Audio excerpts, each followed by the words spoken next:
안녕하십니까. 땅콩 사주 교실입니다. 자, 식간의 마지막 시간으로 임수 오빠, 개수 언니를 놓고 한번 분석해 보겠습니다. 자, 내가 그려지는 모습을 임수 오빠는 이렇게 봤습니다.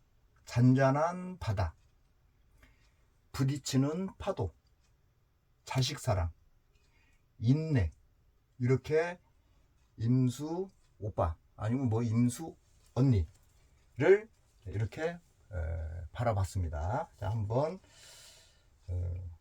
정리해 놓은 것을 한번 읽어 드리고 또 정리하겠습니다.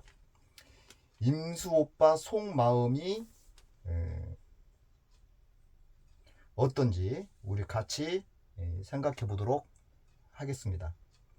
평상시 임수 오빠는 조용하니 자기 맡은 바 일을 책임감 있게 해나가는 모습입니다. 그러나 화가 나면 피하기보다는 적극적으로 대처하는 모습이 그려지고요.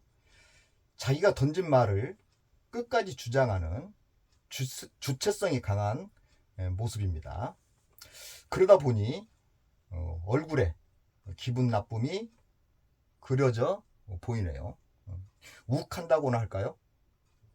하지만 넓은 포용력이 있어 모든 사람들과의 대인관계가 좋으며 특히 자식 사랑, 자식에 대한 책임감, 남편은 사랑 안 해도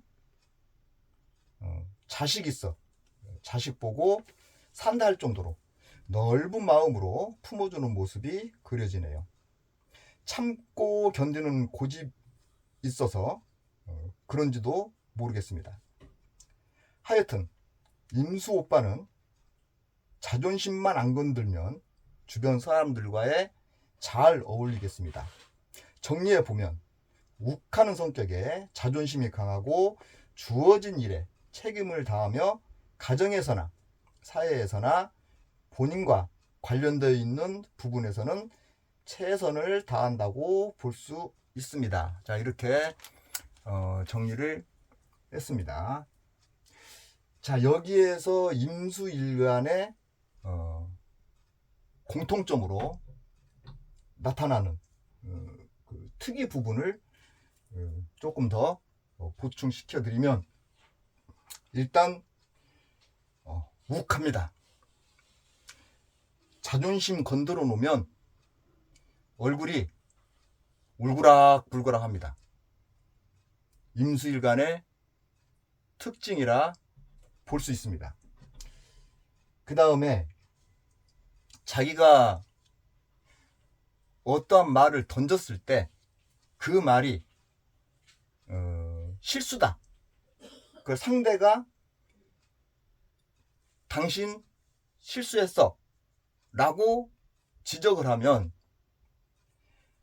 자기 생각에 실수라는 생각을 하지 않으면 절대 안 꺾습니다. 그게 또 임수일간의 특징입니다.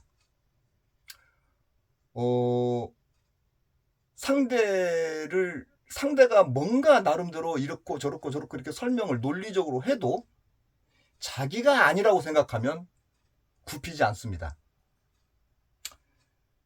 그래서 이제 어떻게 싸움이 뭔가 심하게 다툼이 일어날 것 같으면 그냥 차라리 미안합니다라고 해버리면 될 건데 안 합니다. 그냥 그 자리를 피해버립니다. 그냥. 그러니까 자기는 굽히고 싶은 마음이 없다는 거지. 그렇다고 해서 싸우고 싶은 마음도 없다라는 거예요. 그래서 그냥 그 자리를 그냥 피해버리는 그런 특성을 가지고 있는 게 실전에서 임수일간이다 라고 저는 정리를 했습니다. 그리고 또 그렇게 상담을 해왔고요. 근데 어쨌든 자기가 해야 되는 일이라고 판단이 되면요, 상당히 또 적극적으로 말을 잘 듣습니다. 그게 또 두드러지게 나타나는 부분이고, 조금 임수는 좀 교육자적인 좀 에너지가 좀 많이 갖고 있는 것 같다는 생각을 하게 됐습니다. 왜냐하면 뭔가 아니다 하고 싶은 거는 지적을 하려고 하는 그런 성향이 나오는 것을 봤습니다. 그래서 임수일간은 자존심만 건들지 않으면 나쁘지 않다, 좋다 라고 얘기를 할 수 있습니다. 참고하시면 될 것 같고요. 자, 그 다음에 개수 언니를 보면 이렇게 정리를 했습니다. 집중력, 변화, 고집, 포장된 자기 과시. 자, 이렇게 정리를 했는데, 자, 한번 정리해 놓은 것을 한번 읽어 드리고 또 정리하겠습니다. 자, 개수 언니 한번 볼까요? 개수 언니 속마음은 어떨까요? 자, 여러분도 나름 생각하면서 같이 한번 상상해 봅시다. 자, 식간의 마지막 글자로 새로운 탄생을 위한 준비 과정의 모습으로 집중해야겠습니다. 보여지지 않는 가운데 많은 것들의 변화가 상상되고요. 고집은 있으나 타협할 줄 아는 모습입니다. 은근히 자기를 인정해 주기를 바라는 마음과 자기 자랑 좀 한다고 보여지네요. 정리해보면 어려 보이기는 하지만 고집과 여려 보이는 모습이지만 고집과 집중력으로 세상을 헤쳐나가고 변화에 잘 적응해 나가는 성향으로 자기만의 공간에서 자기를 이끌어가며 민감하다고 볼 수 있습니다. 자, 이렇게 보여지는 개수일간입니다. 그런데 내가 이렇게 보면 개수일간도 꽤 어려운 것 같아요. 분석하기가. 그래서 내가 가장 좀 이 식간 중에 분석하는데 조금 어렵다, 까탈스럽다. 다른 말로 얘기하면 그냥 단순하게 얘기하면 잘 안 맞는다 라는 어떤 생각들을 많이 가진 게 또 개수 이 언니예요. 왜냐하면 너무 다양하더라고요. 이 다양하면 어려운 거예요. 우리가 볼 때 다양하면 어려운 거예요. 여러 가지로 나타나 버리면 똑같이 어느 정도 적용력을 똑같이 가져줘야 되는데 그렇게 안 되니까 우리 입장에서는 당연히 어렵게 느낄 수밖에 없죠. 왜냐면 개수 일간이 제 주변에 많습니다. 많은데 달라요. 보면 하는 행동도 다르고 다 달라요. 그런데 어떤 개수는 볼펜을 놓고 이게 사인펜이야 라고 얘기하면 볼펜이야 라고 얘기를 만약에 했어, 사인펜을, 그러면 끝까지 볼펜입니다. 그 고집. 그래서 그래, 맞아, 그래, 볼펜이야, 내가 그렇게 해야 돼. 그렇지 않으면 안 돼. 그리고 싸우고 싶지 않잖아. 분명히 저거는 사인펜인데 볼펜이래. 그럼 그냥 볼펜이라고 해줘야 끝나. 그 정도로 또 이 개수가 고집이 대단하더라고요. 그게 진실인지 그냥 장난하려고 한 건지는 모르겠지만 어쨌든 저는 그렇게 개수를 보고 느꼈고요. 그리고 굉장히 또 냉정해요. 개수가. 속의 마음은 어떤지 모르겠어요. 속마음은. 근데 겉으로 보여지는 모습은 굉장히 냉정하고 좀 피도 눈물도 없는 것 같다 라는 생각이 많이 들 정도로 냉정함을 저는 봤습니다. 그런데 속마음은 안 그러겠죠. 당연히 속마음은. 그러나 어쨌든 겉으로 보여지는 모습은 우리가 보는 모습이기 때문에 별로 그렇게 썩 좋아 보이지는 않더라고요. 그리고 사교성 부분에 있어서도 개수일간이 뭐 사교성이 좋니 어쩌니 뭐 그런 얘기들도 많이 하는 것 같은데 제가 바라보는 개수일간은 그렇지 않더라고요. 굉장히 소심하고 내성적 성향이면서 누군가가 자기를 찾아오는 거, 만나자고 하는 거, 그런 거는 싫어하진 않아요.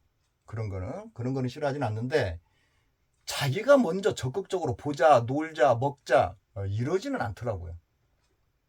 그래서 좀 적극성 부분에 있어서 좀 떨어지는 그런 생각을 하게 됐고요. 그 다음에 이제 포장된 자기과시라고 표현을 했는데, 은근히 자기 자랑을 잘해요. 자기 포장을 잘해요. 그러니까 자기가 예를 들어서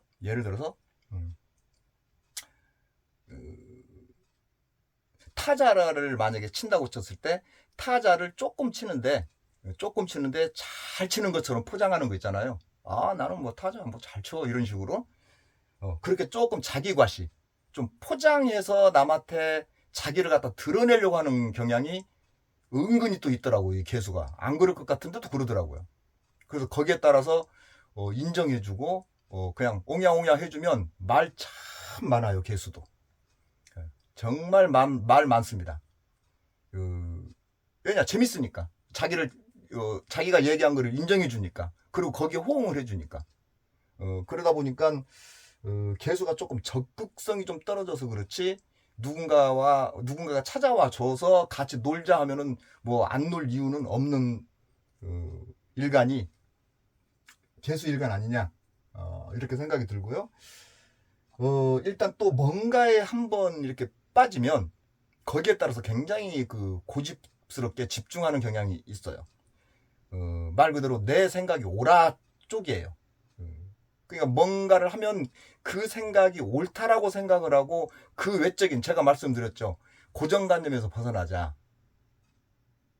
그래야 다른 것을 바라볼 수 있고 다른 것을 수용할 수 있다 라고 내가 처음 얘기했을 거예요. 이 개수일간이 뭔가에 꽂히면요, 안 받아들입니다. 거기에 딱 꽂혀요. 그냥 고정관념. 거기에 딱 꽂혀서 그게 다야. 그래서 남들이 무슨 말을 하면은 그걸 수용하지 않아요. 그냥 자기 법대로 갑니다. 그게 또 개수의 또 특징으로 나타나는 것을 제가 실전에서, 아니면 내 주변에 있는 사람들을 통해서 느낀 바니까, 또 여러분도 참고해서 한번 개수일간을 만나면 한번 그렇게 한번 얘기해 보세요. 어떤 반응이 나오는지. 그래서 그것 또한 내 것으로 만들어서 적용시켜서 쓰시는 것이 가장 좋습니다. 그래서 제가 이렇게 정리를 해가지고 하는데도 불구하고 이것대로 하지 못하는 것은, 아까 제가 아까가 아니라 무토일간인가 기토일간 했을 때 얘기를 잠깐 한 건데, 어떻게 보니까 또 내용을 또 여기에 써놨어요. 그 내용을 지금 얘기를 해야 되는 건데 그때 얘기를 한 거예요. 그래서 한번 정리를 해보면, 자, 지금까지 식간을 나름대로 분석해 보았는데 부족함이 많이 있다고 생각이 듭니다. 자료 없이 머릿속에 있는 것들을 동원해서 하다 보니 주소도 없이 해온 것 같습니다. 부족함이 보이셨다 하더라도 너그럽게 봐주시고 용기를 저에게 주시면 고맙겠습니다. 다음 시간에는 12지지를 분석해 보겠습니다. 봐주셔서 고맙습니다. 자, 이렇게 마무리 내용을 할 건데 그 전자에 먼저 그냥 그 중간적 얘기를 한 것 같아요. 이렇게 두서없이 합니다. 그러나 어쨌든 나름대로 준비해서 최선을 다하니까 그냥 예쁘게 봐주세요. 아시겠죠? 자, 다음에는 이제 12지지. 자, 땅, 띠, 우리가 흔히 얘기하는 띠, 뭐 쥐띠, 뭐 소띠, 뭐 이런 식으로 12지지를 놓고 또 하나씩 준비해서 여러분께 쉽고 단순하게 접근할 수 있도록 정리를 해서 해드리겠습니다. 그럼 이제 그거를 갖다가 위에 식간 공부한 거에 살짝 갖다 얹혀놓으면 어떤 식의 상황이 나오는지가 바로 나오겠죠? 그렇게 해서 이제 하나씩 붙여가면서 그 과정 자체가 분할 과정인 것입니다. 그래서 우리가 분할을 잘하면 아주 그냥 뭐 멋진 사주풀이가 되지 않을까, 이렇게 희망과 꿈을 가져봅니다. 자, 마지막 시간까지 봐주셔서 고맙습니다. 다시 찾아뵙겠습니다.